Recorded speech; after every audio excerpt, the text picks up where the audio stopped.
crisis as well. But the Congressional Budget Office said today that economic squeeze is going to last long after this lockdown is done. The CBO says the American economy is going to be almost $8 trillion smaller by the year 2030 than it would have been had nobody ever heard the word COVID-19. That's about a 3% hit from where we're supposed to be at the end of the decade.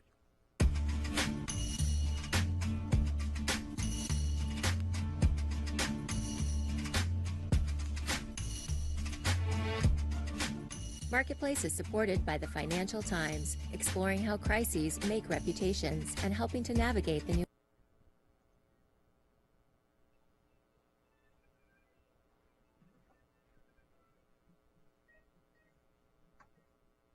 Yeah, Bob.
Looks like we're all on now.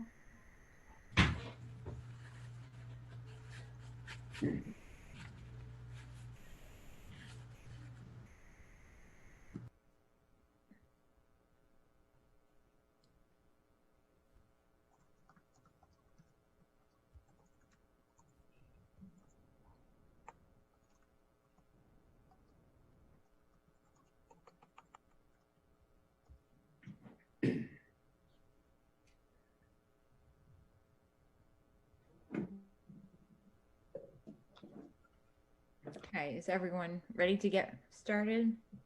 Yep. Can everyone make sure they're muted, please?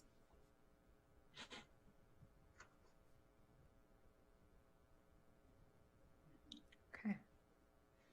Good evening. I'd like to call to order the June 1st, 2020 regular board meeting of the State College Area School District Board of Directors. I would like to ask everyone to please join us in the Pledge of Allegiance. I pledge allegiance to the flag of the United States of America and to the republic for which it stands, one nation, under God, indivisible, with liberty and justice for all. I'd like to welcome everyone who's here this evening, as well as those of you who are viewing with us remotely. I'd like to announce the board held an executive session May 18th regarding negotiations and a legal matter, and prior to this meeting regarding a legal matter. Board members with an agenda before you, are there any changes to the agenda? Okay, seeing none, Dr. O'Donnell will now review some housekeeping items related to the COVID-19 pandemic. Thank you. Due to Governor Wolf's mandated school closing social distancing orders. As a result of COVID-19, this will be a virtual meeting via Zoom webinar. Nick Zepp will serve as host of tonight's virtual meeting. The IT help desk is available during the meeting if the community encounters technical difficulties at 814-231-7743. A few notes for meeting participants. When board or community members want to make a comment or ask a question, please use the raise hand feature in the Zoom program accessed under the Participants tab. The host will lower hands and mute or unmute speakers as necessary to assist with the flow of the meeting. Pursuant to Board Policy 3, at least 5 board members shall be present in the boardroom, 4 of whom must be physically present, with a 5th or an additional member or members able to participate remotely. As a result of the global pandemic, all board members are participating remotely. Policy 9 provides that where discretion is directly and/or by implication granted to the board may depart from policy. Given the extraordinary times and circumstances that we find ourselves, the board is choosing to exercise its discretion and depart from Policy 3's requirement of at least 4 board members being physically present. The board will continue to monitor the situation and make decisions on a case-by-case basis to continue or not with meetings in this manner. The board will return to strict adherence with Policy 3 as soon as possible. Thank you.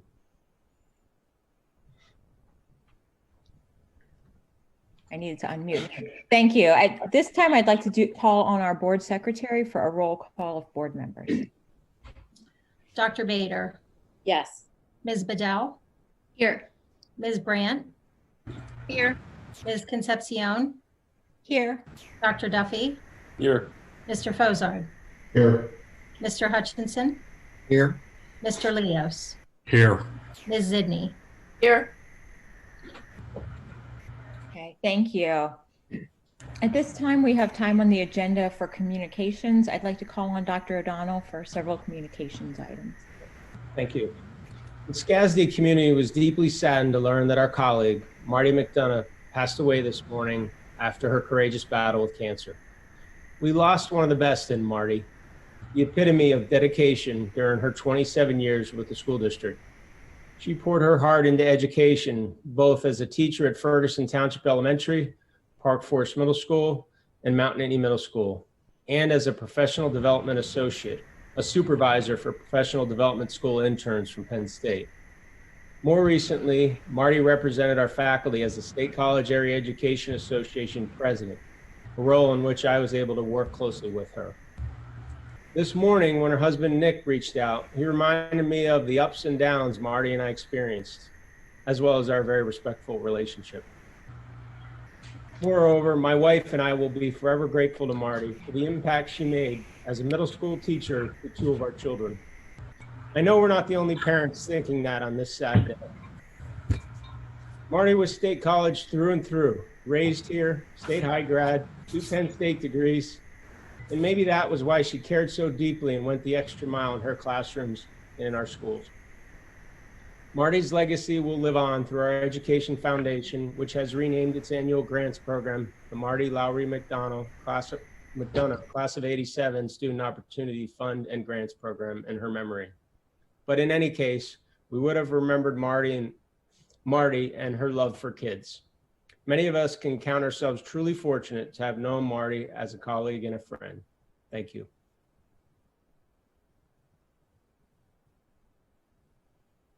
I'd also like to extend my heartfelt condolences to Marty's family for their loss. Getting to know Marty through her work as president of our Education Association was really such a joy. Marty's passion and love for teaching and for her students shone through so clearly.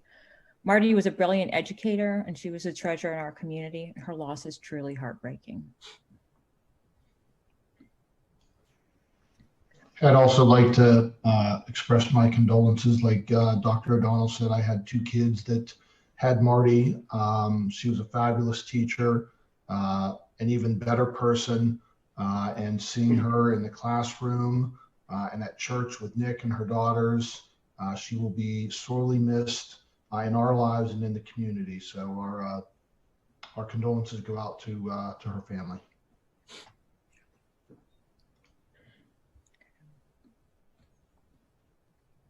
Thank you. Right. Dr. O'Donnell. At this time, I want to take a few moments to make a statement about recent events. Let me say first, I do not presume to personally know the hurt, pain, and anger going through Black and African American community today.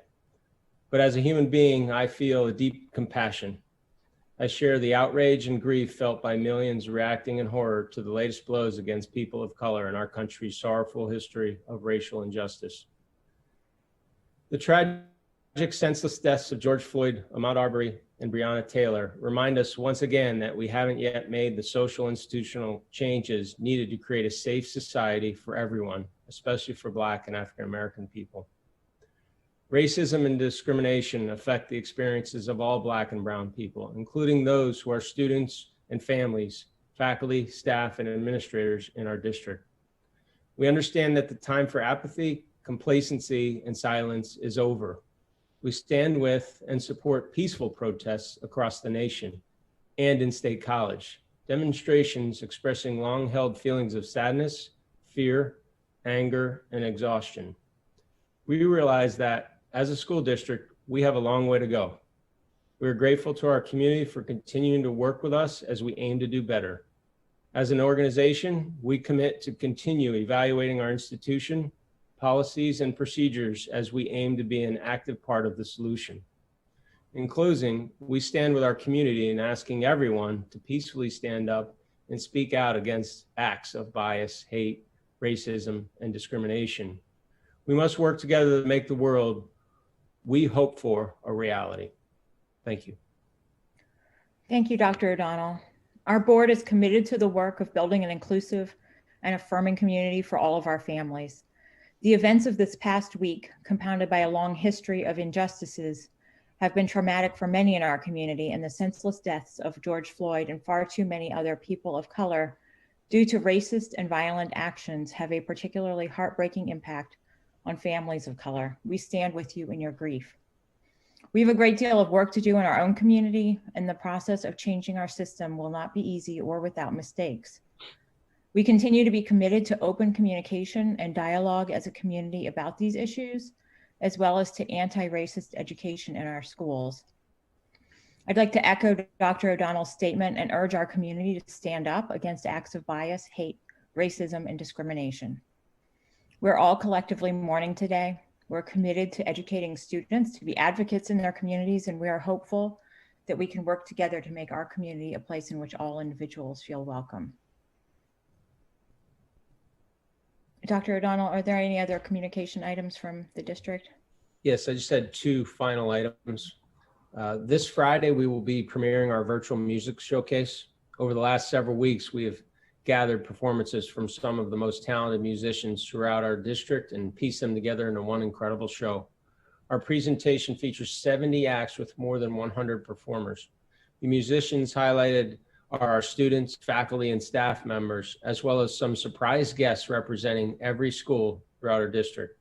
You will be able to watch on the district YouTube channel or Facebook page. So please join us Friday, June 5th at 7 p.m. for this premiere. My final item for this evening, following our showcase Friday night, we will be airing our commencement ceremony at 11 a.m. on Saturday on the district YouTube channel.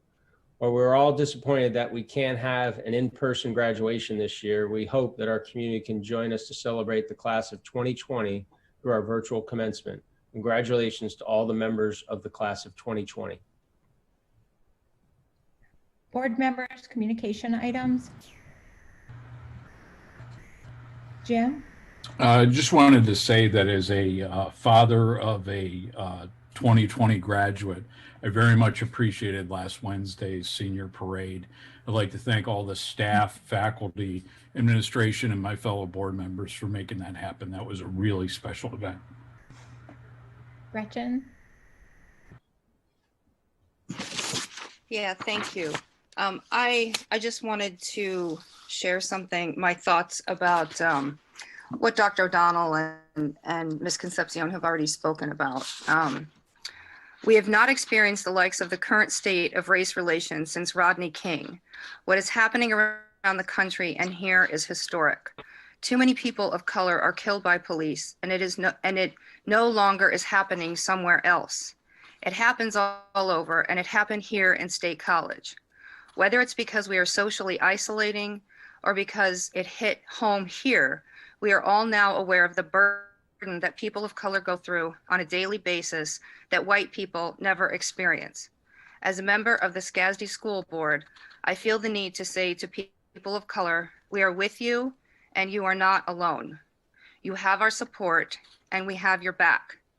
I encourage all of us to reach out to families of color in our community and check on them to see if they need anything during this difficult time. We don't have to wonder what we can do to help. Let's just ask them and let them know that we are here for them. Reaching out is something we can actually do.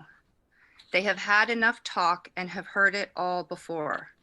Let's act, let's show our support. Thank you. Thank you, Gretchen. Any other communication items from board members? Okay, Laurel? Yeah, I'll actually tie both of my fellow board members, what they just said together. As a parent of a 2020 graduate, I really appreciated the parade. It was an exciting thing, and it was very exciting both as a parent, but also as a board member to see the variety of people who decorated their cars and came out, and it did impress what a wealth of people we have in this community who care about the community. We saw that yesterday downtown, and unfortunately we are sending, those of us with graduates are sending them out into a challenging time in a challenging world, and it certainly reinforced the need that we have as educators and in education to prepare our students to engage with other people peacefully but forcefully, and expressing things honestly with one another. So thank you. Any other communications? Amy? Yeah, I certainly echo all the sentiments regarding recent events. Being present downtown yesterday was really moving and important for me personally. And I just wanted to, not on a lighter note, but also tie in with inclusivity to acknowledge that today, as June 1st, is the first day of the beginning of Pride Month. And so while our students will no longer be in the buildings to observe or witness that day, it's as our communities and our students and families move forward this month. I appreciate that Downtown State College has put out the rainbow flags in downtown, and just wanted to acknowledge that this is a special month for that group of people. Thanks. Jim? Yeah, just reminded of one more thing, that tomorrow is the general primary for the election. If you haven't, hopefully most of you have returned your mail-in ballots who are intending to vote, but the polls will be open tomorrow from 7 a.m. to 8 p.m. And we'd certainly like to thank the administrators and the school district for making it possible to vote. Some of the precincts had to be moved from elder care facilities, and they've been moved into our school district. So we really very much appreciate the use of those facilities. If you requested a mail-in ballot and haven't returned it yet, you can still do so until 8 p.m. tomorrow at the Willow Bank building in Bellefonte and 420 Home Street. So they have a drop-off box there, and your ballot will be counted if you drop it off. If you show up at your precinct and you requested a mail-in ballot, you'll have to vote by provisional ballot. So that's what I have to say. Hopefully we won't see you at the polls tomorrow, and that you've already mailed in your mail-in ballot. Thanks, Jim. Any other communication items? Okay. The legislative update then, David, do you have a legislative update for us? I can take that if you want, David. Oh, great. David and I are working stuff out with that. So I'll just share a few things with you. So some bills advanced last week that are set to allocate a combined $215 million to the School Safety and Security Grant Program. This year, schools can use the funds to purchase cleaning supplies, masks, gloves, and to finance mental health. Most of the money is coming from the CARES Act, $150 million is being appropriated from the $2.6 billion that came to the state federally. Something that we'll be discussing today in our budget discussion is that we're looking at a 5-month budget. The Pennsylvania State Legislature is looking at a 5-month budget, and this takes legislators past Election Day. So just that. PSBA released a really nice state of education report. All of us probably received a copy of it in the mail, but citizens can take a look at it online. I think they did a really nice job on that. Advocacy Day happened. By all accounts, it was a big success. And then House Bill 360 is in the queue. It provides for an extension on federal background checks. Current staff have until December 31st to complete those requirements. And then lastly, we'll be talking about this, I think, in our budget discussion as well. HB 2460 is being considered, and it would extend the tax discount deadline until December 31st. And so there are some concerns about that, but that's the update. Okay, thank you, Lori. David, anything to add to that? Okay. At this time, we have time for the, oh no, I think David's having difficulty with his audio. I'm sorry. No, thanks, Oh, Lori. that's okay. Gretchen, is there a COG report then? A very small one. So the executive committee has not met since our last meeting. However, the solar purchasing power agreement group will meet on Zoom June 12th at 1 p.m. And that group hasn't met since before the pandemic started. So we'll see where things are at. And then secondly, COG has recently created an environment and sustainability committee.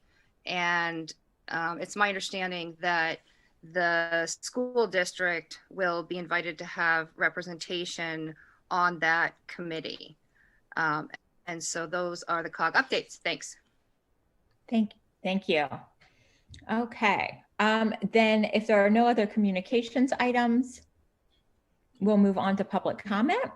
If anyone from the public would like to make a comment, please state your name and where you are from in the district. Each individual is limited to comments of up to 3 minutes as time permits for items on the agenda or related to board business. Okay, so I'm looking through the attendees list for anyone who is here to make a public comment. Okay. Nabil or Justin, are you able to see if there's anyone? I'm not seeing anyone. Okay. All right, then seeing none, we will move on to routine approvals. At this time, I would like a motion to approve the routine approvals as presented on the agenda. So moved, Jim Leas. Lazard, second. Okay, that's been moved and seconded. Any questions or discussion on the routine approvals? Okay, seeing none, we will have a roll call vote. Ms. Bedell, Yes. Ms. Brandt, Yes. Ms. Concepcion, Yes. Dr. Duffy, Yes. Mr. Fozard, Yes. Mr. Hutchinson, Yes. Mr. Leos, Yes. Ms. Zidney, Yes. Dr. Bader. Yes. Okay, that item has passed. Next item on the agenda, item A under action items, is a motion to approve the Young Scholars Charter School renewal as shown in attachment 6A.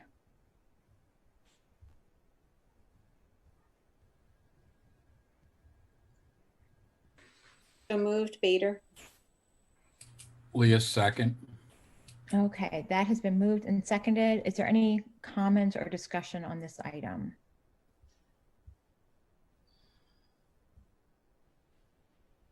I just appreciate Mr. Kaya getting us the information regarding the property lease that we discussed last time. That's all I have. All right. Board members, anything else?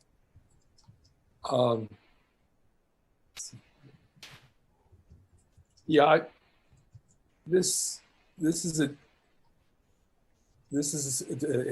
circumstance in which the board has asked to approve something which is tied to a state mandate that is, the decision not only is tied to a state mandate, but it ties the way the law is presently designed, it ties our hands.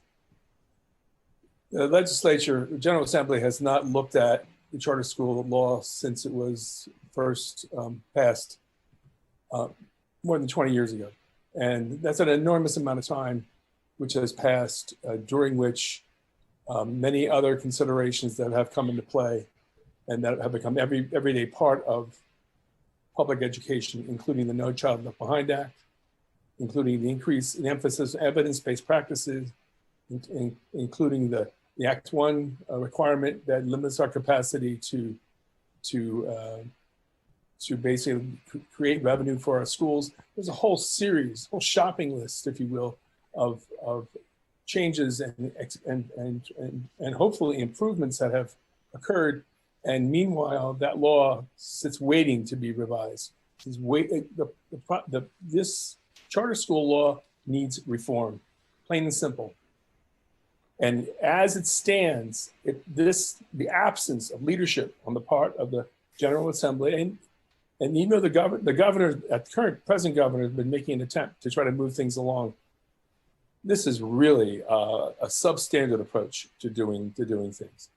And the hard part about this, I've been reminded, has been that arguing against it or voting in opposition to the renewal of this individual may indirectly affect our relationships with the families of the students who attend that school. In a sense, holding several levels of this organization hostage to this process. I think it's about time. It's beyond about time for something to happen that improves this. We have another item on the agenda today that's going to address this fundamental fundamental problem that school districts face, school boards face, that we'll have a chance to review it through a board resolution regarding charter school funding. What I wanted just to say out loud, that this is a real predicament, and it creates a discomfort for me that I'm really challenged by. This is difficult to voice or to participate in this without being very frustrated with a lack of leadership on the part of state government. Board members, any other comments or questions? Is there any public comment on this item?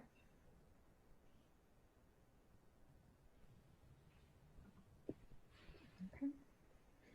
All right, then, seeing none, we will have a roll call vote. Ms. Brandt, No. Ms. Concepcion, Yes. Dr. Duffy, Yes. Mr. Fozard, No. Mr. Hutchinson, Yes. Mr. Leos, Yes. Ms. Zidney, Yes. Dr. Bader, Yes. Ms. Bedell. Yes. Okay. Okay, that item has passed then. The next item on the agenda, item B, is elementary project change orders. One moment. Leah, so moved. Okay, a motion to approve the elementary project change orders as shown on attachment 6B. Leah, so moved. Duffy, second. Okay, that's been moved and seconded. Any questions or discussion on this item? I can't see the participant list. One moment. Okay, I don't see any hands raised. We'll have a roll call vote then. Ms. Concepcion, Yes. Dr. Duffy, Yes. Mr. Fozard, Yes. Mr. Hutchinson, Yes. Mr. Leos, Yes. Ms. Zidney, Yes. Dr. Bader, Yes. Ms. Bedell, Yes. Ms. Brandt. Yes. Okay, that item is passed. Item C is a motion to approve Memorial Field project change orders as shown in attachment 6C. Brandt, so moved. Adele, second. Okay, that's been moved and seconded. Questions or discussion on these items? I did have a question for Ed. So I was wondering, because I could not remember this through the design development process, are the bleachers on that are now being constructed going to match in terms of color and design the bleachers on the west side that are already, because those have like a maroon? So there are several styles of bleacher seats. If you recall, and I have to rack my cobwebby memory a little bit here, but if you recall, there was a discussion about whether to have seat backs or not have seat backs. So some of the bleachers on the new side will have seat backs, some will not. So that will impact the look of the bleachers, particularly with some maroon coloring intermixed with the silver. So it will, when you look at the stadium, it'll look like a holistic stadium. It's just not going to be drastically different from one side to the other in terms of coloration, but there will be different types of seats on the new home side. Some of those simply, particularly in the student section where we have instruments and things, we wanted no seat backs. We just wanted seats. And then in the center section, there are seat backs. So I hope that answers your question sufficiently. That's helpful. Thank you. Any other questions on Memorial Field? Laurel? Yeah, thanks. Ed, I wanted to check there were two large ticket change orders, and one of them clearly there's work that goes, there's a new piece being built, but the other sounded like it was mostly a design change that would then be carried out, and it wasn't clear that this type of roof costs more in terms of materials or anything than the previous one. Can you explain what's up with that? Sure. So the concession stand is, I consider a long, narrow building. It's 55 feet long by only 14 feet wide. And it's a sloped, what we call a sloped standing seam metal roof. So what you have is, and I know with the Zoom, it's going to be tough for me to use my hands, but you have a peaked roof with metal on each side. And in the original design, you just simply had standard trusses going down the center and sheets of metal, which is a very simplistic sort of roof design. And basically in the design had a exhaust fan popping up through. I think where it got to be a little bit confusing is interpreting the code in terms of a serviceability of a roof mounted unit, and on a 14, basically a 14-foot wide roof with 7-foot slope on either side, that exhaust fan unit is nearly accessible. From you could put a lift on the side of the building and be right at the unit. However, if you interpret the code more strictly, there needs to be a flat surface area there. So what had to happen there is you're in the area around the exhaust fan, the trusses needed to be changed to come down and then flatten out. And then walls need to be built around that section and a separate floor come in. So it's a much more complicated design in order to accommodate that kind of work, which was very different from just laying a standard flat seam the whole way across.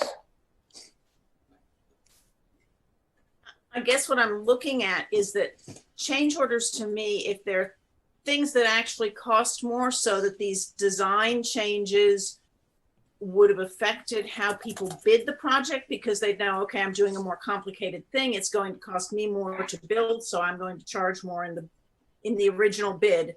then we know up front what's going on. And I don't, obviously we want our contractors to be paid for the work they do.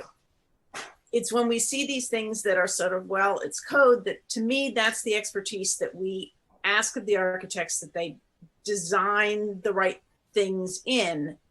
From your description, it sounds like there actually will be not just a design change, but the type of construction is more expensive as well. Is that accurate?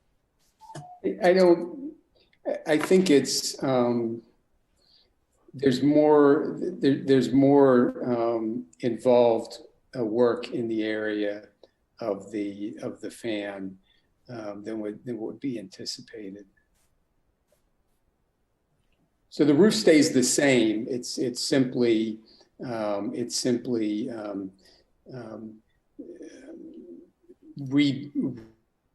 rebuild different configurations of the trusses and the roof in the area of the fan, and adding additional decking. So it's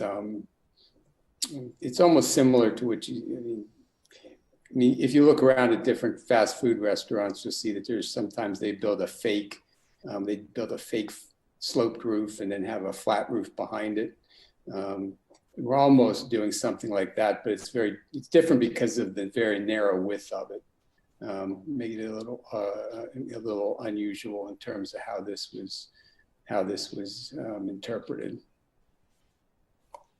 Well, I guess what I'd say is we're sort of in a bind when we get these change orders. People are owed the money they are. I wish we hadn't seen this one. I wish that when there were that type of change, it's not like the building has already been built and people are going to have to invest to take it down, that never even came to us, that the architect just made it right, or whoever it was along the way made it right without the additional cost to the district. So maybe that's a naive way of looking at it, but that's sort of the expertise that I look at when we get these documents and send them out to bids, so that everyone knows what it's going to cost, including us. I agree. I don't appreciate any change order, and we work through everyone on our end diligently with our construction managers. And, unfortunately, some of these design issues were not anticipated during design, and the work that's required that's different from what was bid in changes. Nothing was built incorrectly, so it's not as though we're paying to correct an error. It was just the redesign prior to installation was more costly work than the original design. Other questions on the change orders? I have one.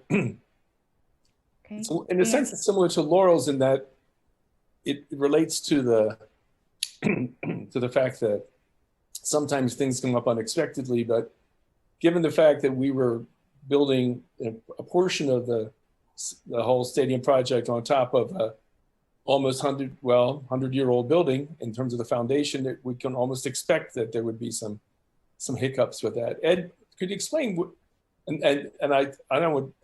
I apologize for taking up any time at all with this, because this is not about accountability as much as is it about curiosity. We're talking about the inside structure of the foundation, or is the outside structure?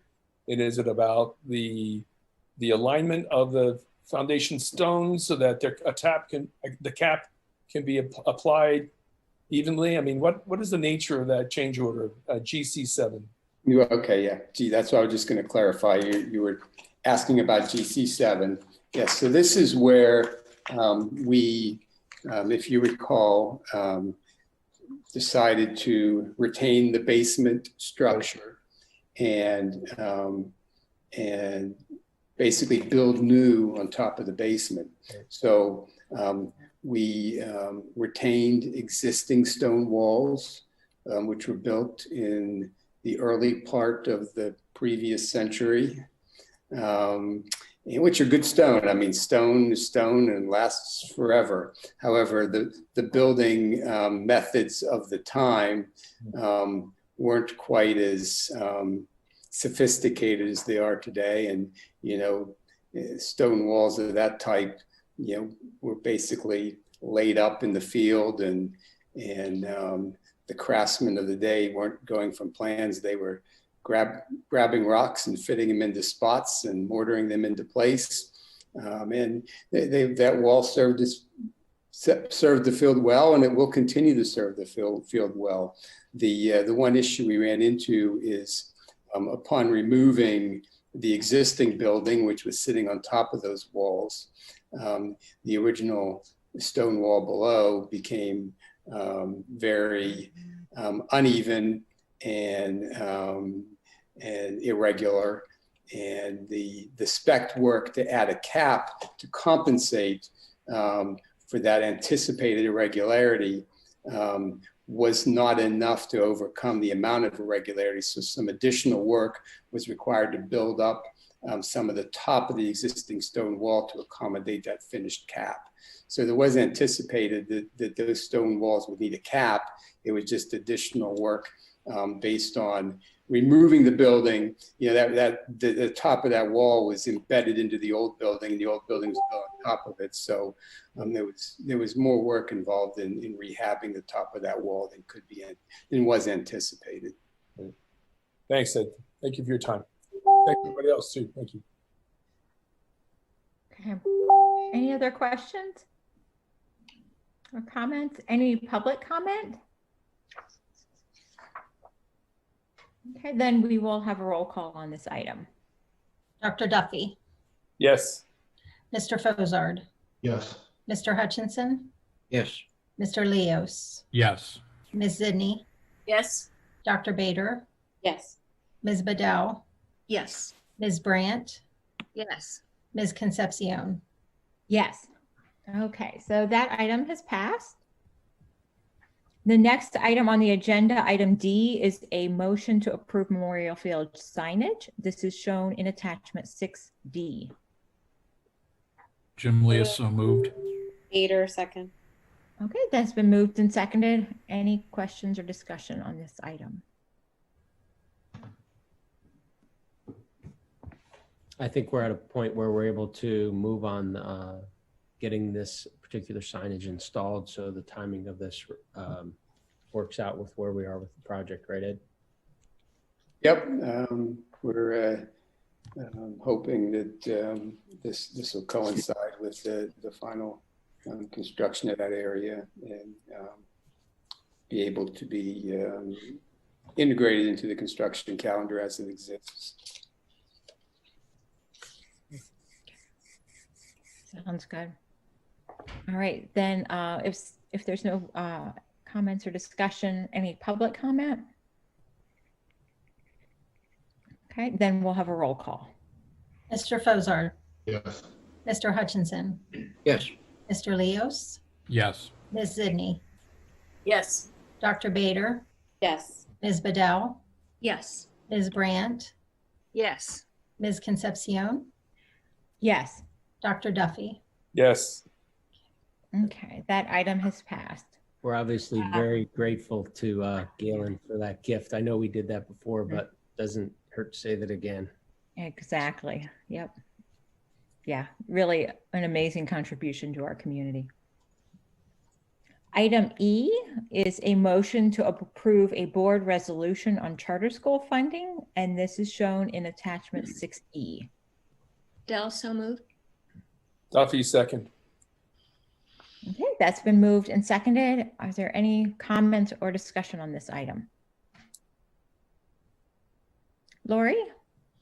Yeah, I just, I think it's a good time to bring Dan's comments from earlier back around again, just to, I guess, reinforce the idea that it's incredibly frustrating that, you know, the spirit and creation and funding of charter schools has been sort of lost, and there's a desperate need to revisit exactly what's happening at the expense of public schools. And so I'm really grateful that we're bringing this forward, and proud of this resolution, and hope that it actually accomplishes significant, much needed investigation and change of the way we fund and oversee charter schools. Mm-hmm. I think I'd also like to point out that this resolution is particularly aimed at some relief for public schools in a budgetary sense during the COVID-19 crisis, which is hitting school districts particularly hard. All right, any other comments? Amy? Just to mention, again, the opportunity for greater oversight, greater local control, rather than having a very open-ended approval process that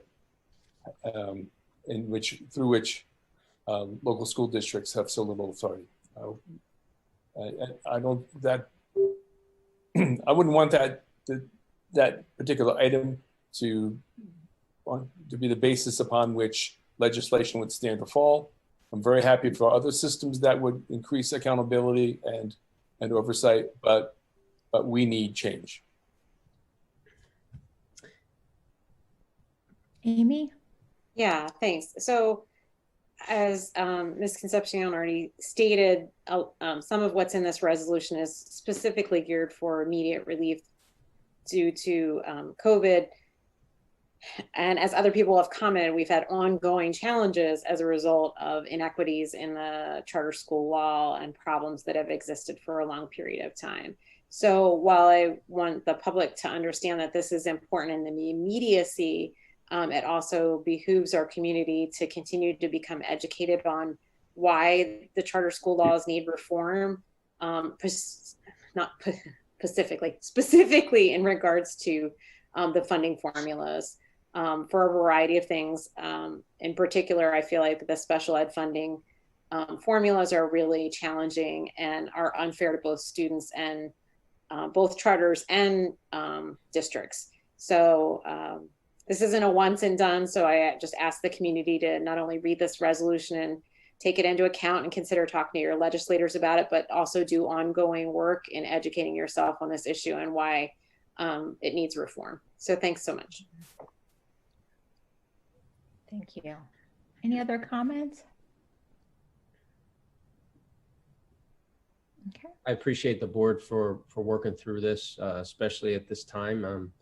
It does note in here the cyber charter component as well, and we know the facts around a cyber charter does have a base in our community where they subcontract to a private company for $2,000. We spoke to that subcontractor, and if we're able to get movement on this legislation or any part of this, it's going to help us to keep more local dollars local and to not have it flow away from our community's youth. Okay. Is there any public comment on this item? Okay, then we'll have a roll call vote. Mr. Hutchinson, Yes. Mr. Leos, Yes. Ms. Sidney, Yes. Dr. Bader, Yes. Ms. Bedell, Yes. Ms. Brandt, Yes. Ms. Concepcion, Yes. Dr. Duffy, Yes. Mr. Fozard. Yes. Okay, that item has passed. Next item on the agenda, we're moving on to information and discussion. Item A is fiscal stewardship, and we'll be looking at budget development for 2020-2021. This is shown in attachment 7A on the agenda, and I will turn it over to Dr. O'Donnell and Randy Brown. Thank you. Tonight's budget update prepares us for the upcoming budget hearing on June 15th and action of the final budget on June 29. As the finance team prepares for this final stretch, I just want to remind everyone that this budget holds the tax rate level from last year and assumes Penn State's return for in-person classes. We've discussed that in length. It's our understanding right now that Penn State continues to strive to have their students here in our community with some hybrid and in-class opportunities occurring. And obviously that's important to this proposal. Tonight's discussion will include a highlight also of the state budget update. And I know Lori mentioned that earlier. So I'm going to turn it over to Randy and Donna at this time. Thank you. Okay, thank you, Dr. O'Donnell and board members. You had a budget development packet. It included a memo and a presentation for you. I'm going to go ahead and Nabil, if you'll bring up the presentation, please. While you do that, I'll just explain that we continue to look through all of our assumptions and all of the different moving parts. Late last week, we got some information about the state budget, which we'll talk about later. But as we move to slide 3, please, we'll show that the line in blue, or the line that has the more significant decreases and increases, or peaks and valleys, that is what our historical real estate tax increase percentage has been since 2003, 2004. The other line gives you a look at where the Act 1 index has been. And again, most importantly, taxes could be raised by 2.6% this year. However, we have built a budget that has a 0 tax increase because of the economic impact in our local economy. Moving on to the next slide. This is a synopsis of the taxpayer impact of the homestead exemption for approved residential properties. You can see here we're giving you a couple different years of not only the millage rate, but also the average assessed value related to that homestead. I'm sorry, it's the average tax bill on this slide, I'm sorry, right above the millage rate. So we're looking at an average tax bill of about $37.57, and it will relate to an $18 increase. Donna, could you please speak to this? Sure. The column at the very end, 2021, is really, there's no tax increase. So that's why the minimum and the maximum, since those are still the same properties, show no increase. It's just that now we have a new sample. It's an updated year, so an updated group of properties. So they, in fact, have a different 25th percentile median and 75th percentile amount for their tax change and the value of those categories. Thank you. So moving on to the next slide, slide 5. Here, we have been very focused, laser focused on our 2021 budget. But we do want to make sure that we do justice to looking out at the future years as well. And many times we've looked at a 5-year lens, and tonight we are looking at a 10-year lens. However, it's just for explanatory purposes. We are still very laser focused on the 2021 budget, and then primarily focused on 5 years. But what we're showing here, and it's done by color, and then I believe it's also done by gradient for your viewing, is to show you that our real estate taxes, the change in our real estate tax is getting larger. Donna, I'm sorry, I'm going to need your assistance with this slide. Sure thing. So what we did in these slides is we compared what our multi-year projection looked like in the beginning of March and what it looks like today. So basically measuring the impact of COVID. If we look at this local revenue, you'll see in blue, that's the decrease in revenue from real estate taxes, and then the orange is the decrease from earned income tax.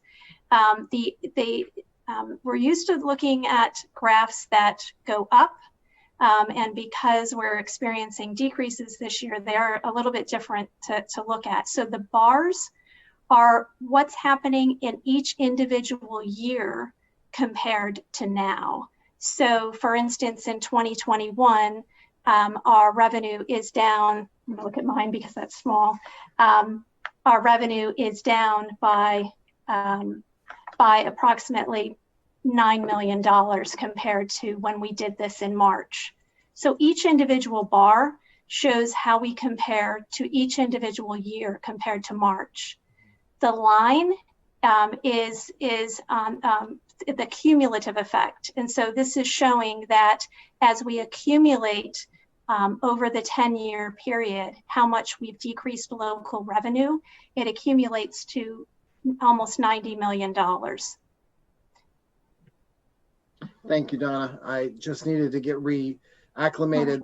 These graphs are not something that we work with very often, and especially in this type of situation.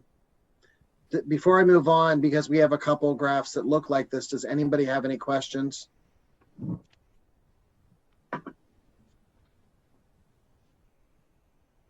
Just to mention, Randy, that this is very disturbing. This is, I mean, to live in, to see all the hard work that you and your colleagues are doing right now. It's pretty, it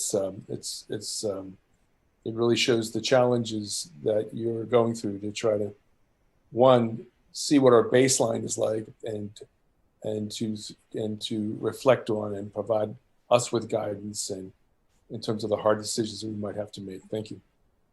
And I will just add, thank you, Dan. I will add, board members, that, you know, we are hopeful that these are what we'll call conservative estimates, meaning that we will not have the loss of revenue that we are projecting here, but more and more with different factors that we are understanding, especially as an example in the earned income tax world, with the more folks that are unemployed or underemployed that we become aware of, we believe that these projections may be more accurate than we would like to think.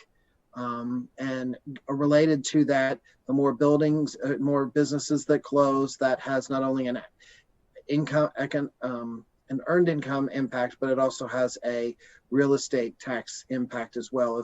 If buildings or spaces in buildings are not leased, and so we are just monitoring all of those different impacts. Moving on to the next slide, which is slide 6. This is just looking at the change in projected real estate tax revenue. And again, as Donna said, this is comparing our current projections versus those in early March before the COVID impact. And you can see that the largest area, or the blue area, is related to the real estate tax revenue that is lost because of the tax increase. That for this year, we're not having a tax increase. In the next 2 years, we also reduced our projection from 2% to a 1% tax increase. So that has a cumulative effect of, throughout that time period as well as an annual impact. Assessed value is the red area, or the area that this is impacting each and every year. Because of a decline in our projections in the most recent years. And then only in the first 2 areas, the bottom parts of the columns is related to collection percentage, because we believe that our collection percentage is going to go down, meaning that taxpayers may not pay their tax bills. And that percentage has always been a very high percentage here in our district, but we are expecting business, commercial properties, as well as residential, there may be taxes that go to delinquency after the end of the calendar year. Moving on, this graph on the next page, page 7, talks just about earned income tax, but it does show you a cumulative impact of about $37 or $38 million. And this is, there may be a in this earned income tax projection, we are not assuming that employees that are unemployed now or underemployed now, that they will come back to their full wages, and that the number of employees will come back to their full wages or full complements in their organizations in the very near future. And that may not be true to hold, but we do know that the amount of layoffs have been very much more significant at this time than any other that we've experienced. So that's our rationale.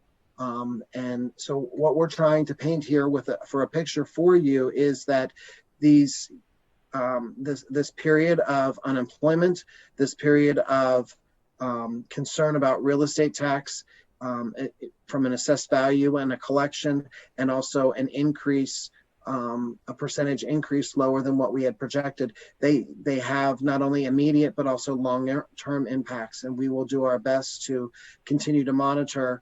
But as difficult as this year has been, the next couple, we're going to need to very closely monitor our local economy to be able to estimate how quickly we can recover. Moving to the next slide, we do the stacked bar graph for expenses, and it's again it's talking about the major expense categories as we refer. The only item that is going up would be the health insurance in all of the projection years, and that is related to our actuarial assessment our estimate needing to be revised because of costs, number of claimants, and also the number of claimants being factored because of dependents and spouses potentially coming back onto our plan. Salaries have decreased because we are, as we have been mentioning, we are looking at quite a number of positions that we're attempting to not fill. Obviously that depends on our model, but also which positions they are, but we just don't have the revenue to cover those expenses for those positions. And so that's why we're looking at managing that in a different manner. PSERS is the gray shaded area, and that is right below the expense, which is the center of the bar chart. PSERS obviously goes down as salaries go down. And then primarily the other areas are pretty consistent, but they are lower than what they were budgeted on May 2nd. Specifically looking at expenses in the 2021 budget, areas where we have made some reductions or we've had some cost savings, looking at them from a recurring and non-recurring viewpoint, you can see that the vast majority are recurring expenses. And again, the majority of those expenses have not been returned to the budget projection at this point in time. Randy, do we want to advance the slide on this one? I'm sorry. Yes, please, Nabil. I went forward and I forgot to ask you to move forward. Yes, sorry about that. Thank you, Donna. I was looking at the wrong screen to notice that. So then the non-recurring expenses, you can see that that's about a third of the recurring expenses. And so we, our projections at this time, because of the uncertainties that we are facing, we know that we need to see revenue growth before we are able to return a lot of these expenses back to our budget projections. Moving on to slide 10, I understand that this is very difficult to read unless you're able to look at it on your own screen and expand it, and I apologize, but this is our famous budget matrix. And because of the massive amount of reduction, the reductions that we have been factoring into our projections for the last several weeks and months, it took us a little bit of time to get this put back together and presented for you. So if there's any questions, some may want to ask further questions, and we will have a finance committee meeting prior to our next board meeting, and that might be an appropriate place for those questions as well. Just to review, the column A going down the rows is the functional description that is PDE defined, and then the columns going across represents what we call the traditional expense categories. If we move on to slide 11, the next slide, here we're comparing general fund balance. And this is actually not a comparison. This is just what makes up general fund balance at each point in time in our projections, in our current projections. And so you'll see that we have, in most years, the majority of our expenses or our fund balance is unassigned. In the immediate years, we have fund balance by PSERS, We also then have, in some previous years, we had some legal liability.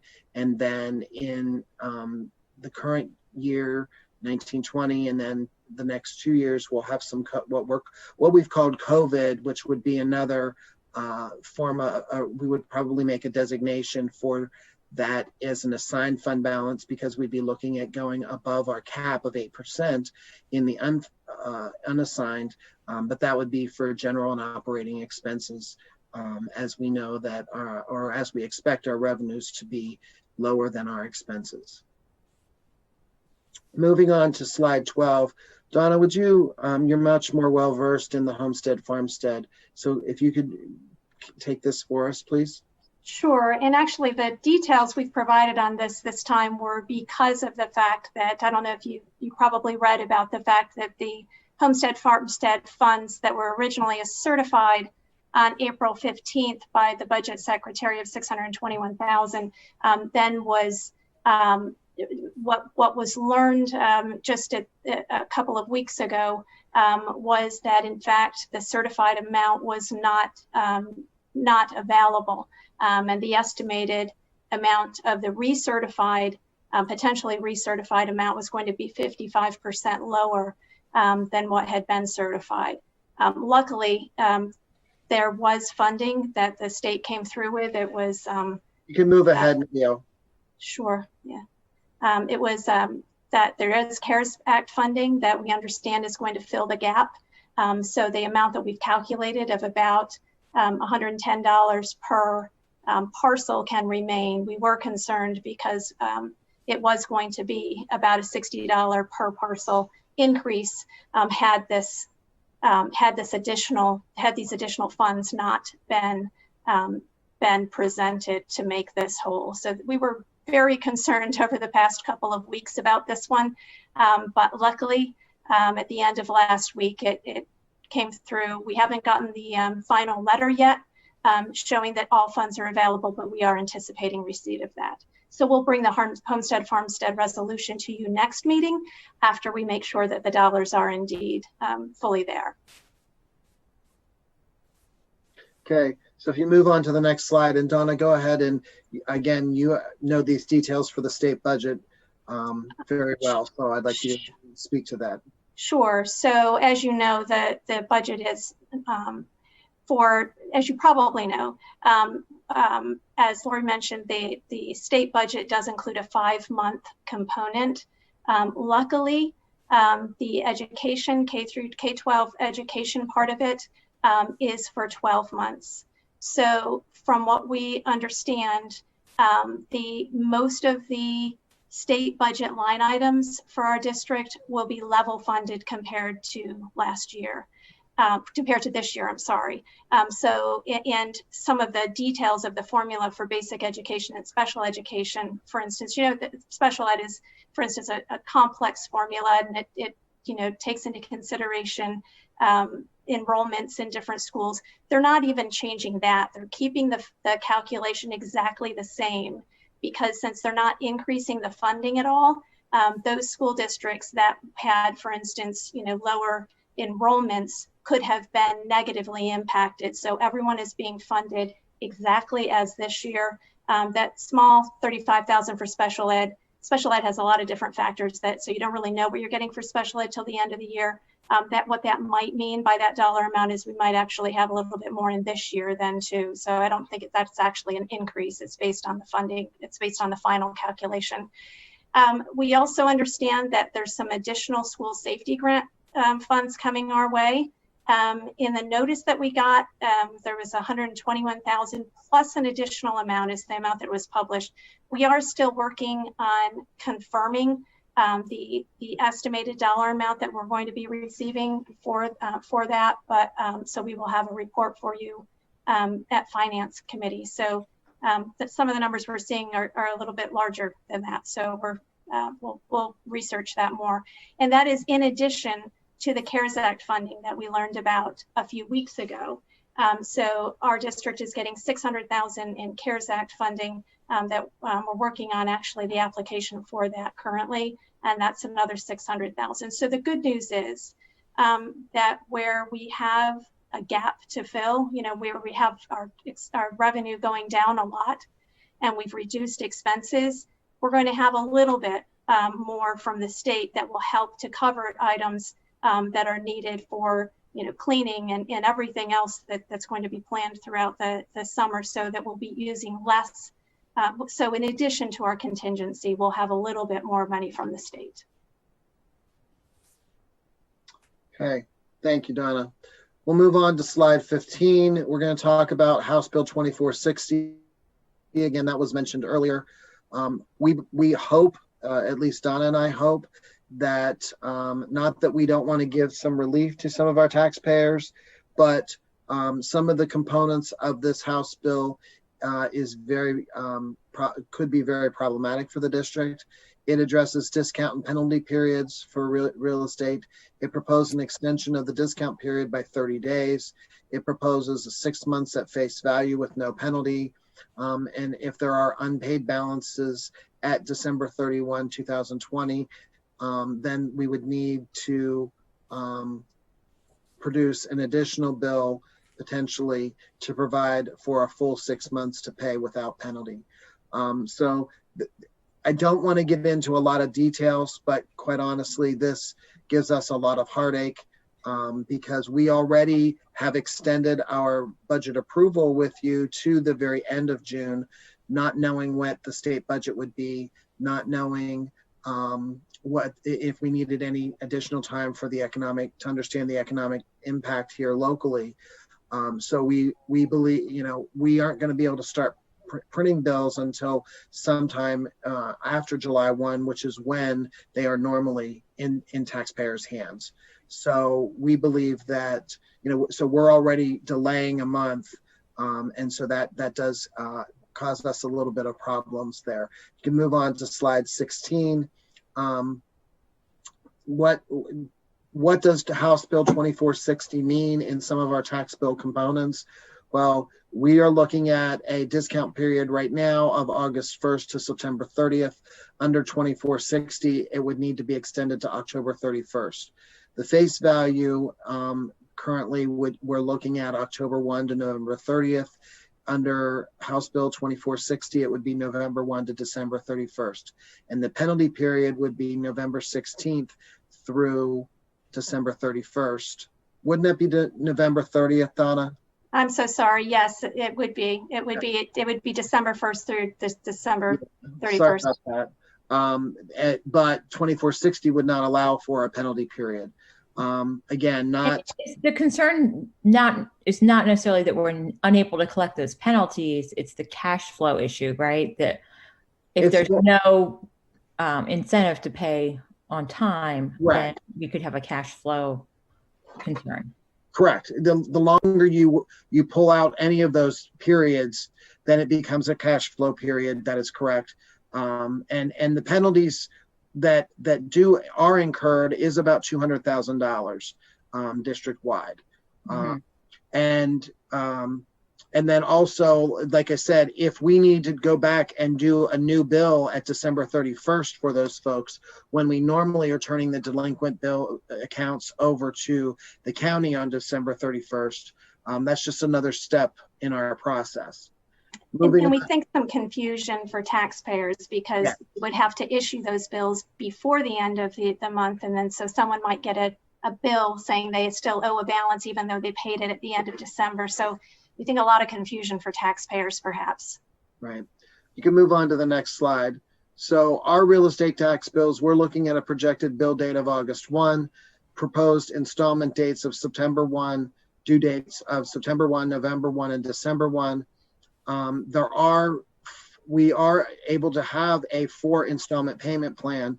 However, back when this payment plans were first instituted, we decided as the district to offer 3 payment plan option. There is no, just as a reminder, there is no discount permitted with installment payment plans. The discount period percentage is 2%, and that is the minimum of allowed. The penalty is 10% that we have been charging, and that is the maximum allowed. And that's not just the district, that is here in the entire county. and all municipalities within the county and school district follow those discount and penalties percentages. So right now we're not looking at any changes. The only changes that we would make is what we are faced with 2460. And we do believe that legislation is not as strong as it once was, or the energy for it is not as strong as it once was. But obviously we'll keep you informed and we'll react accordingly. And some of the things that we are talking about here related to the tax bills are items that you would need to approve if there would be need to be changes. So even if it is per legislation, we would bring those back to you as action items. So moving on to the last slide is just a timeline. And I remember back on April 6th, we said, wow, we have a lot of meetings to talk about budget. There's a lot to be done, and we still don't know what all that entails. Looking at this timeline now, we're really getting close to being done. There's been a lot. We have put a lot of energy and time into developing our budget and providing you with a lot of information. But there still could be some additional things to really work through, especially if Penn State does not come back to campus or is not expected to come back to campus. That will really could impact us from a financial perspective and make our budgeting a little bit more difficult. But hopefully that's not the case, and hopefully they'll come back and we'll be able to move forward. So does anybody have any questions? Thank you for your time tonight. Okay, Laurel? Yeah, this is actually, I have some other later, but very quick question with the recurring expenses. Can you just, how frequently are they recurring? I didn't quite get what you were talking about with those. If you could go back to that slide. So normally those expenses are recurring on an annual basis, and or versus it's slide 9, Nabil. And the non-recurring expenses would be just a typical annual expense or one-time expense. And what we're just trying to, we just wanted to give you a categorization of these expenses that we have, or these savings that we have projected by reducing expenses. And if these items were going to recur annually, then we would need about $6.9 million added back to the budget. Some of them, very few, but some of them have been added back to future budget presentations. Am I correct, Donna? I'm sorry, could you ask that again?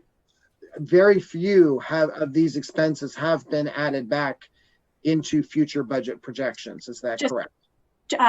That's right. Just the non-recurring ones have been added back. The non-recurring, okay. Yes. So even none of the recurring then have been added back, and that's because they've been identified as ones that we need to have increased revenue before we can add them back. So I guess that's why, because it was counterintuitive that the recurring have been added in again, but the non-recurring have been added back in. Right. The recurring would be things like sorry about that. We've reduced the number of positions, and if we continue that level of reduction, then that just stays even, correct? So we're on this slide, you see $4.1 million in salaries have been reduced or removed from our budget.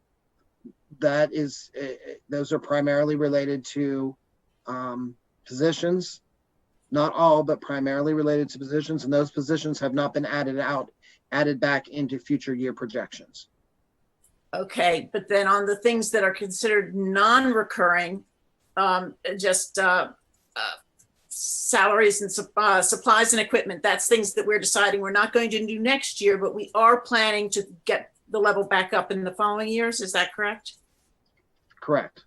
Okay, so they will, got it. I think I understand it now. Okay. Okay.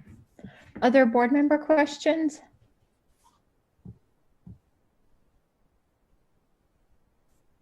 I see one of our attendees has a hand up. We don't usually take questions from the audience during info discussion, but since this is kind of an odd format for our meetings, we could go ahead and take that question. Sure, go ahead.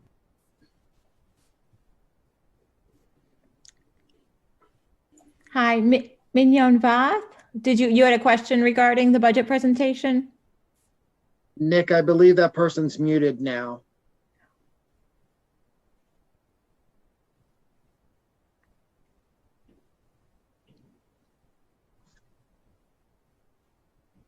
Is that something we're able to unmute, or that we would have to unmute on our end? Oh, there we go.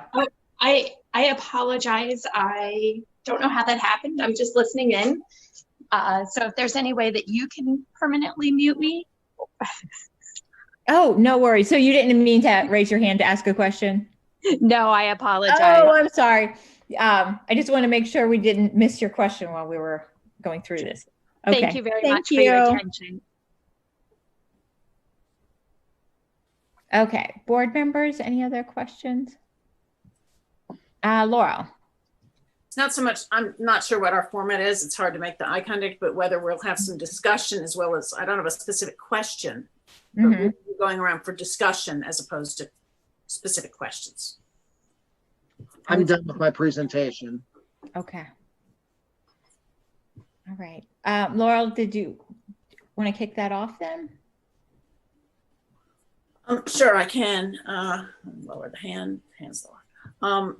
Really just, and we're all facing tremendous uncertainty, and I understand that.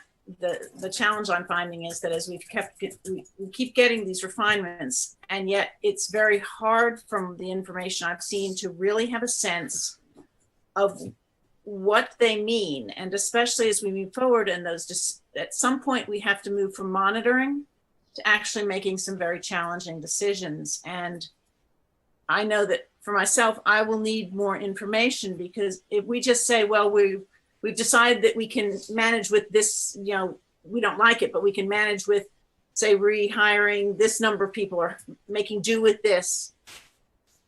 But we are already taking from the reserve fund. Maybe we should actually be taking less or more. And without some more details, it's really hard to understand what we're talking about.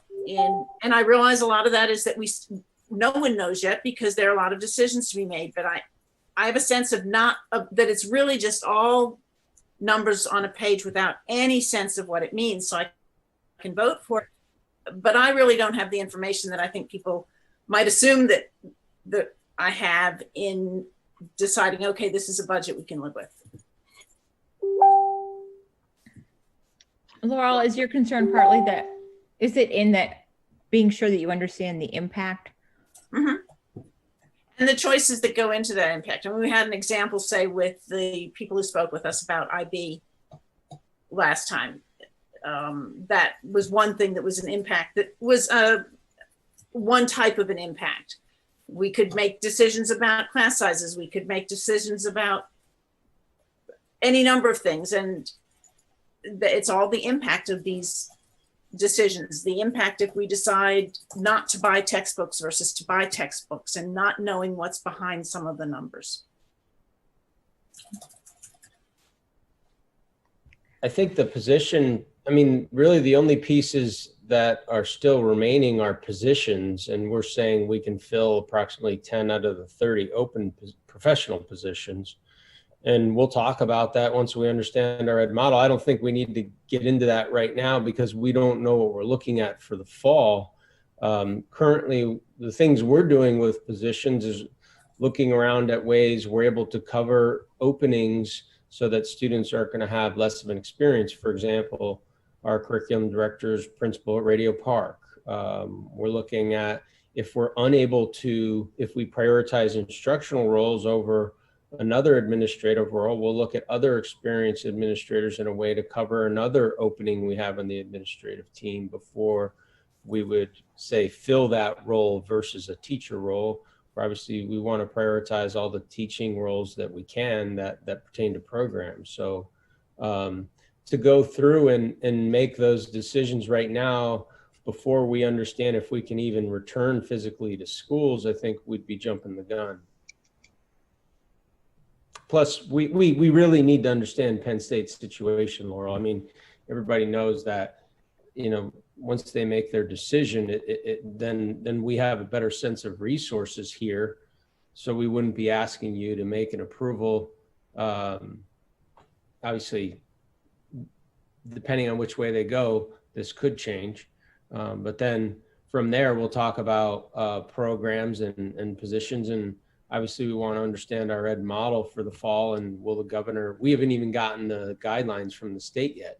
So we have not made plans for the fall, any conclusive plans, and other than trying to hold on as many positions as possible in case we're in worst case scenario, so that, you know, you're not tasked at furloughing important jobs. So I don't disagree with you. I'd love to sit here and say, well, let's do this, this, and this, and it's dependent upon, and we'd have about 10 algorithms mapped out because we're not even sure the ed model, if, you know, are we going to be allowed in buildings in the fall?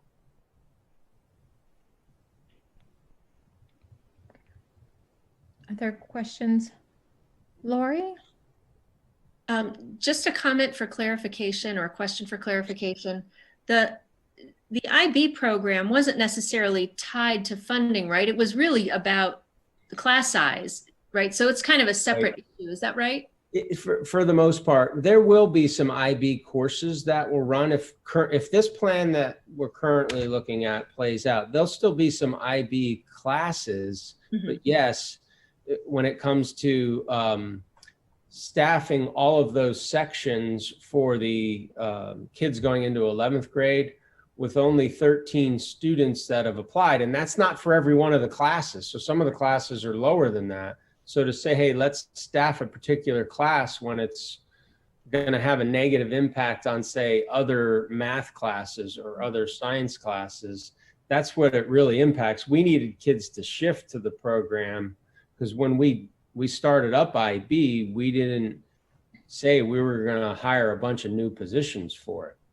We said we wanted to see if kids would shift, and that's why we trained our current staff, and that was the plan. Jim? Yeah, this is something we talked about in the communications committee, is that there's a lot of known unknowns, right?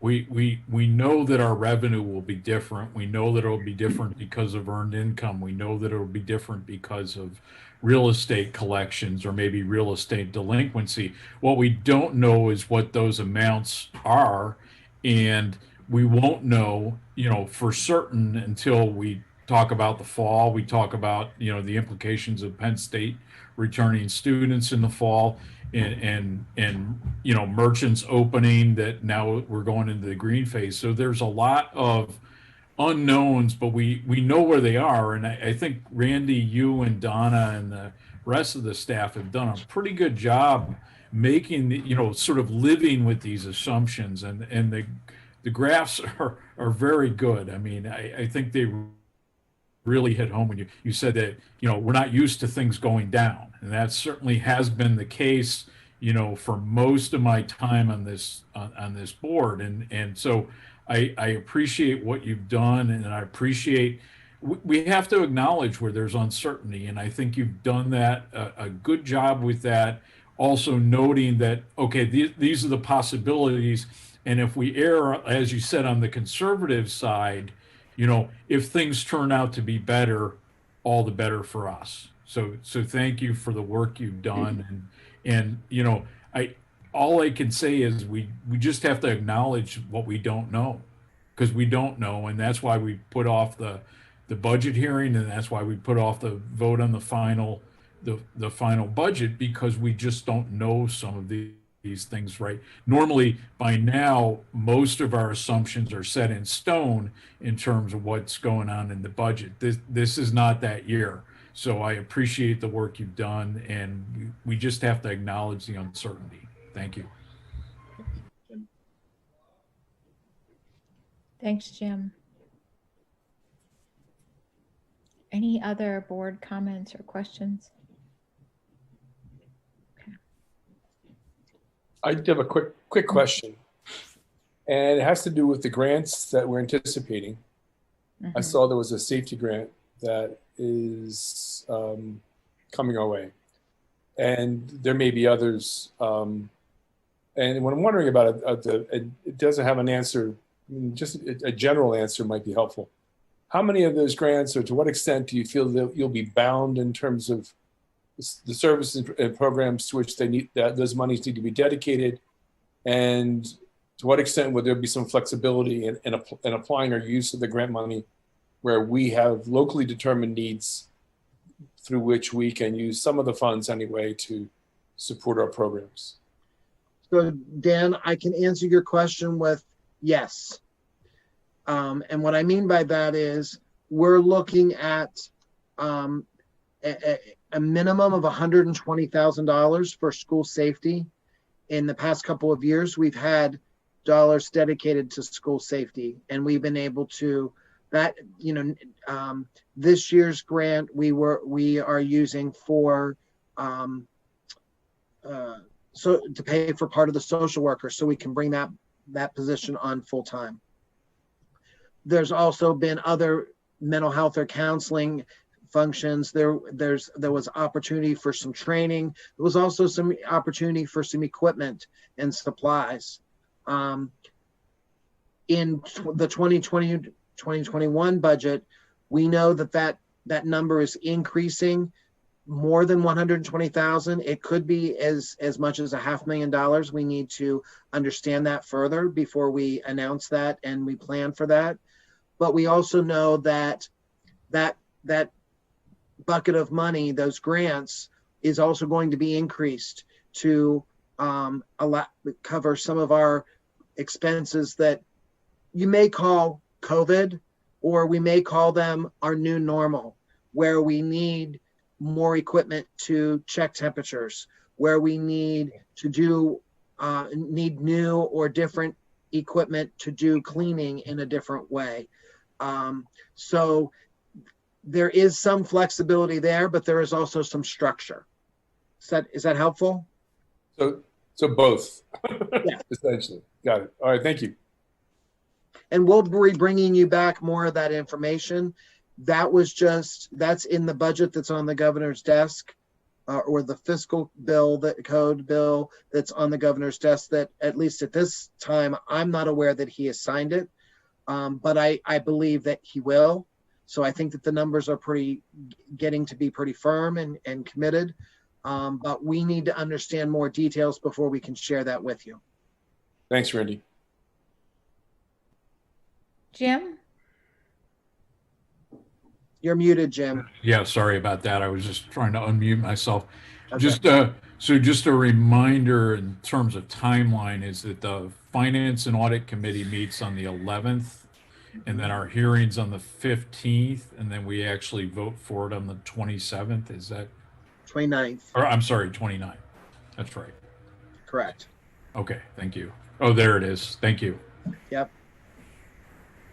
So, right, on the 15th, we'll start at 7 with a budget hearing. And then as soon as that's over, we'll move into a full board meeting. And then I think that what's missing is the June 11th Finance and Audit Committee. Yep. Yep. Missed that. Sorry about that. Thank you for pointing that out. Okay. Yeah, I just to reflect on where we are and the planning that lies ahead of us is significant. I mean, we'd really like to make decisions for the fall. We're looking at our enrollments for elementary schools, especially kindergarten. We're looking at understanding the international families this summer that typically move to town for graduate school and bring kids with them. It's having an impact on our staffing for sure.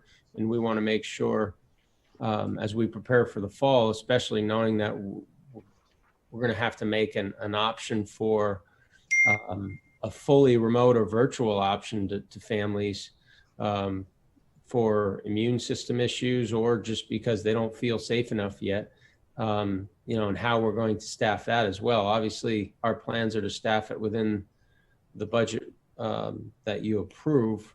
If we run into problems, we'll come to you. But I think as we get into understanding the model, obviously the parameters that are put on your plate with Penn State's big decision, and we're going to have, this is going to be one of the busiest summers of all time in our school district.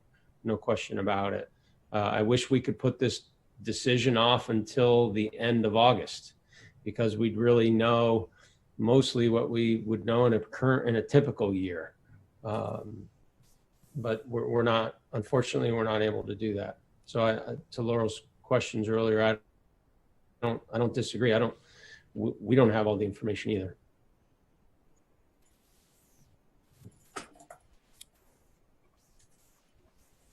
Other questions? I'm just looking for raised hands or Laurel. Bob just reminded me of one of my other questions, which was, we've talked about that there will be professional development that needs to be done over the summer in response to planning for the fall. Where is that? Have we budgeted in for that yet? Or is that going to be one of those things that as we move along, we'll figure out where it goes? So it's those types of things that we know are there. We just don't know quite what it will be. Those have been allocated in our budget, yes. But to the best of our knowledge. Right. So that would be, say, an increase over last year for obvious reasons, because we weren't trying to do the types of things over last summer. But we would have also done things last summer that we won't be doing this year. In terms of some of the curriculum work and all that you had mentioned. Correct, exactly. So it's not necessarily an overall increase. It's just a diversion of some funds as well as an allocation of others. All right. Any other questions? Then I guess we'll move on to the next item, which is a construction update. Sorry, I'm opening my file. Thanks. Okay, so Ed, I'll turn that over to you. This is just intended to be an update on all of the various construction projects that we're working on. Sure. So I have 4 projects to report on. Unlike your previous item, I think I have all good news in my memo. So we're gonna end this on a positive note. I'll start with the discussion of the Easterly Parkway partial roof replacement project. We have a contractor ready to go. We have a permit in hand. Our pre-construction meeting is tomorrow afternoon. As part of that pre-construction meeting, the contractor gives their specific schedule for the project, but everything is pretty straightforward there, and we should have that project started soon and finished easily before school starts in the fall. I gave you a budget update. Of course, no money has been spent other than the design fees, but we're currently tracking that to be the total project cost around $20,000 less than we had in our plan. So all good news on that project. Memorial Field project, I apologize. My memo I didn't format the memo quite the way I wanted to. And if you're reading from the memo, the first paragraph was our discussion from May 14th, and our second paragraph is an update to that earlier discussion. And it doesn't translate well in the memo. As I'm looking at it now, I apologize for that. But the current update is that substantial completion for the project is scheduled for July 28. Substantial completion is when the owner can take use of the property. So that puts us in very good shape. Final completion, which is contractors walking out the door, is projected as August 20. So just recently, we had contractors working all weekend on bleacher installation. If you haven't driven by, the project looks different today than it did on Friday. And it's moving along very well. Of course, with any project, weather, unexpected material problems, unforeseen conditions can cause issues. But where we sit here today, we are comfortable that that project will be completed prior to our first scheduled game. And I say completed to the point that we can use it. There may be some odds and ends that we're wrapping up, but I'm feeling pretty good about that today. Again, it's only June 1, so on June 1 we look good. Budget-wise, we had talked about change orders earlier this evening. I gave you your beginning change order budget and the current spend there, about a third of the beginning budget, and we have a current exposure that's about another third. So we're projecting to be over $100,000 to the good there at this point. And we think with where we are with the project and what's left, we're in good shape with the change order, with our change order contingency there, as well as our schedule. Third item is the Park Forest Middle School water main replacement project. That one's ready to go. We have our pre-construction meeting tomorrow morning. Contractor will give us our schedule there. Again, that one should be easily completed. It's not a very long duration for that project. The only general item that I want to give people a little bit of warning about is that towards the end of that project, the middle school will have a short-term water supply shutdown as we tie over from the old water line to the new water line. And the building will spend a period of time on a boil water notice until we get sampling that the line's been flushed out adequately. So there'll be a few days with some issues around the water there, but should be pretty manageable. We dealt with the boil water notice during the school year when the line broke the last time.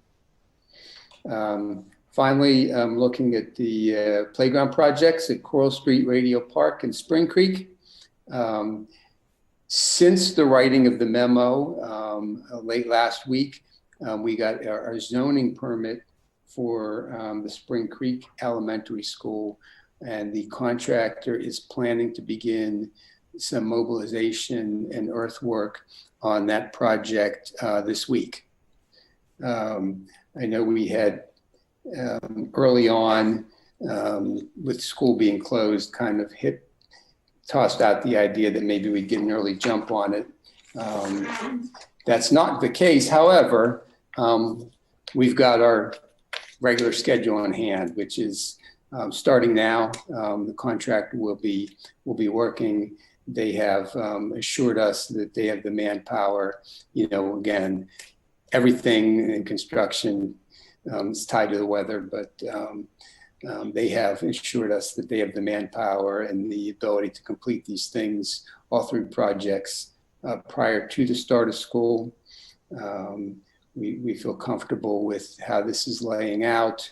Work starting this week's a good thing. The final completion date, the contracted completion date, is August 7. And at this point, we have not slowed the contractor down at all. Again, we haven't accelerated them, but we haven't slowed them down. So they're contractually obligated to complete by August 7, and they've indicated that they have every intention of doing that. I gave you, there's no budget update as we haven't really started expending funds. So I just reiterated the bid award information. And again, finally just stating that we're anxious to get going there, and everyone's optimistic about that calendar as well. That's the end of my report. I can answer any questions. If I could just make a comment, please, just to remind, I'm sure that the board is aware of this, want to make, but put this in the record for the community, that we had a laundry list of items on our construction docket, not obviously as large as the building projects that we just came through, but we had multiple items that we had proposed to work on this summer and this next fiscal year, but we put those all on hold because of our financial uncertainty and our budgetary concerns. The items that Ed just discussed, Easterly Parkway roof, that was considered critical and that we felt that it was necessary to complete that so that we did not incur any deterioration in the building. The Memorial Field project had obviously been started long before our budget situation, and that money has been secured through donations as well as borrowings that were occurred also before the current situation. Park Forest Middle School water main replacement, because of a series of breaks, the water company told us that it was a required repair, so that's why we're completing that. And then the playground projects, those schools have at least two of those schools have been without playgrounds for more than a school year.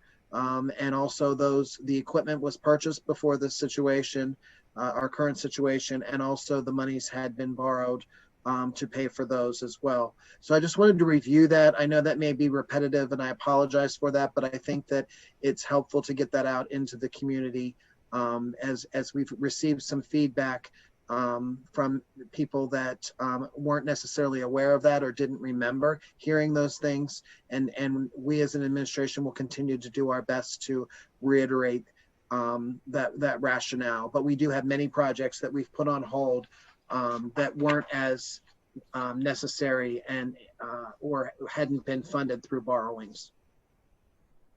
Thank you. Thanks, Randy. Board members, questions? Laurel, I see your hand. Yeah, I think that list of things, Randy, we had actually discussed, I think at Finance Committee, if anyone wanted to go back and look through the list, because you went through exactly what they were and why we were. So there is a record of that for anyone who might be interested in what the decisions were in that regard. The questions I had was just because, I mean, I'm assuming you've ordered up, Ed, weather like the last 3 days for the entire summer, because that would be, you know, good. Okay. But if that does not happen, I am concerned because it seemed like one of the very, very, very few things that was positive about the way the semester ended or the school year ended was the opportunity to get in earlier on the playgrounds. And it looks like the holdup was permitting, in that otherwise we might have been able to start. And you mentioned Spring Creek came through, but I'm wondering about the other two and why the delay in the permitting. Sure. I mean, there was things, you know, unfortunately through the entire process between the way we've been operating as a school district, the way our architects are operating, the way Center Region Code is operating, and all the extra hoops that are jumped through. It has taken probably, there's been some delays on each end, and a day or two delay at each step of the process has been, has slowed down a little bit on the permitting process.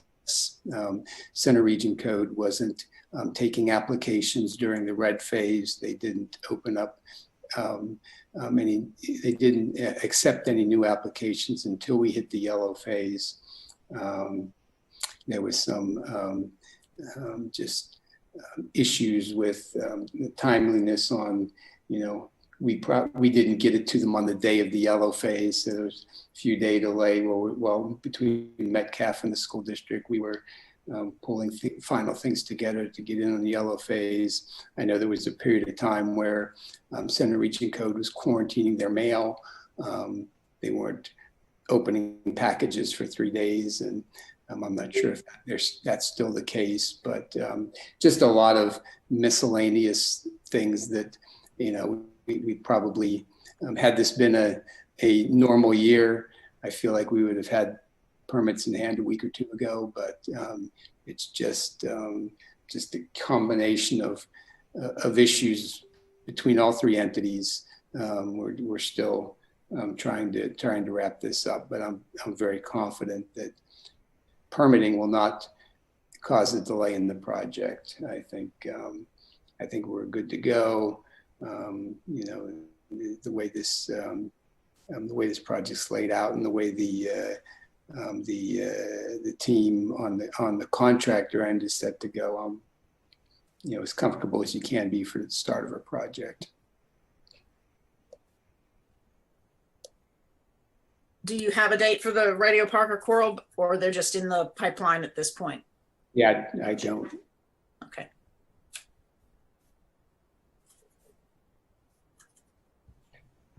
Any other board member questions? Thank you, Ed, for that whole list. It's really helpful in the context, very understandable. Okay, so the next item on the agenda is board committee reports. I think we'll probably want to do communications committee and culture, climate, and learning committee for this meeting. Do you want me to go then? Sure, thank you. Okay, so we had our communications committee, and one of the to-dos on that was to come up with a sort of a one-pager on the current budget situation, explaining where revenues come for a school district, and then also explaining some of the uncertainties that we have today, and roll that together and say, this is at this point, this is what we think the finances are going to look like and the budget's going to look like going into the year, but acknowledging the fact, like I said earlier, that there's many uncertainties. There's things that we know that we don't know, and we probably won't know them until August. We might not know, we won't know some until Penn State makes some decisions, and we won't know some in terms of staffing probably until August. So that's just on there, and our crack communications team is going to come up with that. And then we also talked about, and is there, before I go on, any questions about that? I know pretty much everybody on the board was at the meeting, so I think we had a lot of time to talk about that. Okay. And then the only other thing that we spoke about was that these, you know, the fact that we're doing these remote meetings means that we've been recording them, and what is going to be the availability of some of the meetings that we record that don't necessarily appear on CNET.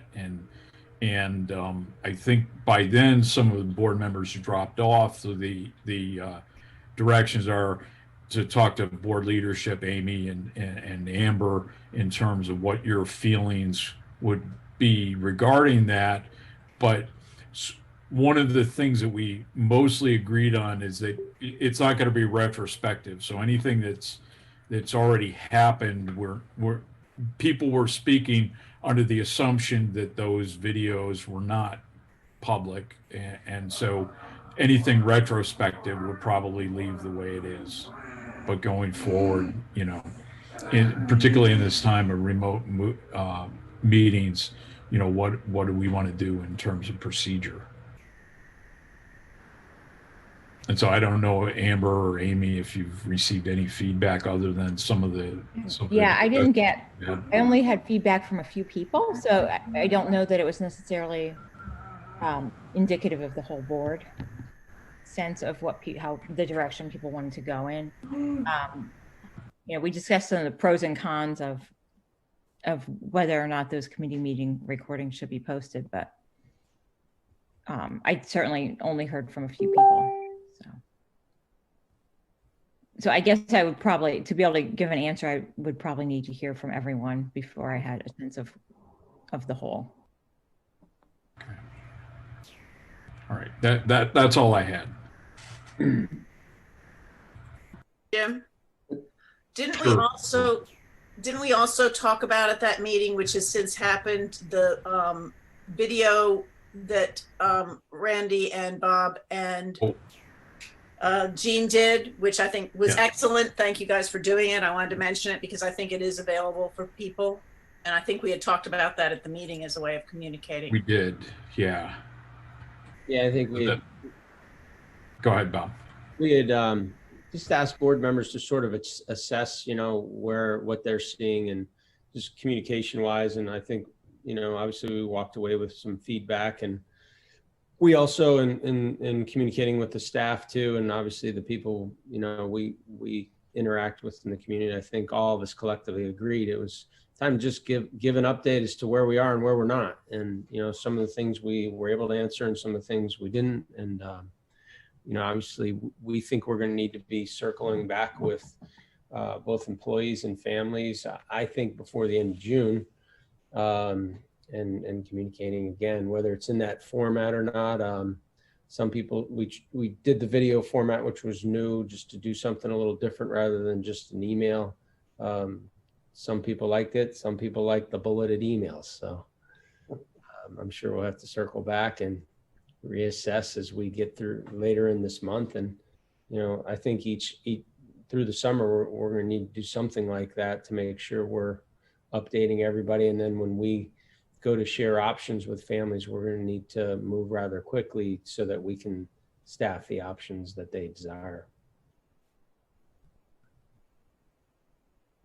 One thing I will say in that regard is we've gotten a lot of feedback from parents and community members about how good the updates and timely the updates have been to this point. So we very much appreciate the administration and the principals for staying in touch with our students and our families and letting them know what's going on. Thanks. So I appreciated that conversation. And I don't know when our next communication, usually we don't have a July committee iteration. Right, usually every other month, right? Yeah, this summer might need to be a little different with the board, if that's okay. And obviously we have some flexibility now that we've mastered the art of Zoom. So how about if we speak at board leadership and then look at the calendar and then talk to the committee chairs on these things? Sounds good. Okay, Dan, would you like to give the update from CCL? Yeah, from Culture, Climate, and Learning, we met last week on the 27th. There were three main topics that we covered. One revolved around initial curriculum development.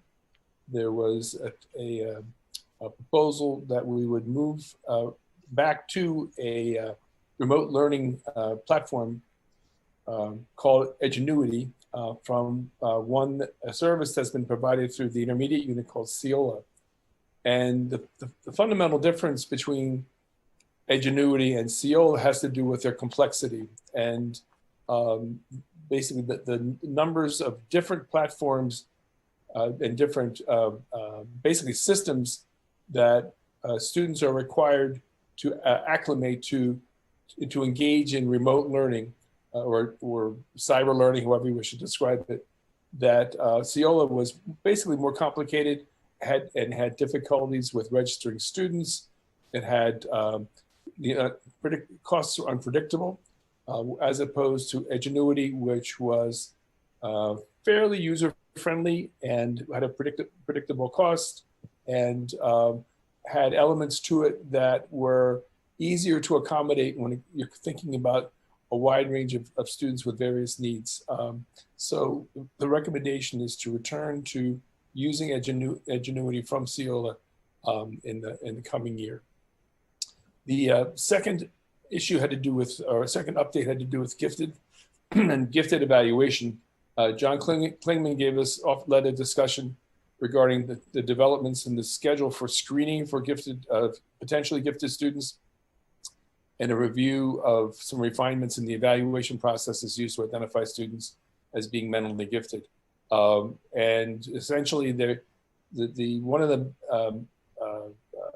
key ideas was to move to a schedule in which we would screen students in 3rd grade as opposed to waiting until 4th grade, which has been the recent practice. So we're going to move to 3rd grade for screening students. And in terms of the evaluation itself, in terms of identifying students, we would use more statistically reliable measures in terms of making decisions about which students are recommended as being gifted, and reduce the reliance on subjective measurement. The third topic has to do with a program recommendation for the HEARTS program, which is a program for primary level students with significant emotional and social needs, which is presently being delivered to students at the Fairmount Avenue School. And there was an update that was provided that basically allows the district to anticipate and to provide a means to continue high quality services from certain mental health staff and counselors that are presently being provided, to continue those services in the event that the agency that presently provides those services decides that for them it's untenable. They're unable, unwilling to continue the service. So the recommendation for the HEARTS program is that the district would assume the employment of those individuals, those specialists, and have them work for us. And this recommendation is being made in relation, having to do with the fact that we just don't have that the ways in which insurance and third-party payments are supporting programs like HEARTS place them at a real disadvantage. That we're just not getting the support for partial hospitalization programs like HEARTS that used to exist. So we need to assume responsibility for employing those individuals and also bringing in other specialists in the community, such as a pediatric psychiatrist who can assist us in running those programs. Thank you, Dan. All right. Any questions regarding the CCL report? All right. Okay, then moving on the agenda. We're looking at upcoming committee meetings. We have Facilities and Grounds on June 4th and Finance and Audit on June 11th. And we'll be sharing out how anyone because those are public meetings, would like to connect with us on those committee meetings. With future agenda planning, we're looking at the June 15th regular meeting. So if anyone has any requests regarding future agenda planning, please go ahead and get those to us. And with that, I would like a motion to adjourn the meeting. So moved. So moved. Okay, that's been moved and seconded. Was that Laurel and Dan who moved and seconded? Amy and Dan, sorry. Okay, thanks. Sorry. I'll second it too. Okay. So then all in favor of adjourning the meeting? Aye. Aye. Aye. Anyone opposed? Okay, we are adjourned.